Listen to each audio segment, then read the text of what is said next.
how to find Shein item code. Hey everybody, welcome back to our channel.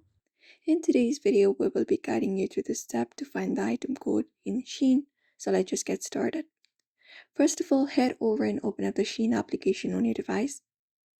And then once you open it up like this, you can basically head over, and once you open it up, you should be finding all of the products within the screen. You may look out for the search and search for the product that you would like to look out for the ID code, like the item code, or directly head over to one of the products. For example, let's just head over to one of the products from tops. Let's say this shirt right here. You can tap on the product, and then once you open it up, there you would be finding the product picture, including that different description available. You may scroll down, drop this description piece right here, like this, scroll down and look out for description option within the product, tap on it, and when you do, it will give you the whole description about the product that you're looking for.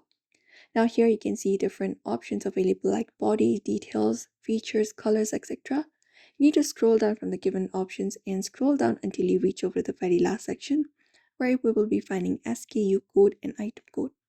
So the item code is something we are looking for. You can just go ahead and tap on it, and there you can find it. You can find a copy option right beside it. Tap on copy, and once copied successfully, you can just go ahead and note it down, and you can just go ahead and paste the code right there. And when you paste the code, it will show you the product that has been that is the code for. And that's it. You may follow up the same process for other products as well and look out for the item code. So therefore, I hope this video was helpful. Give it a thumbs up and subscribe for more tips and tutorials.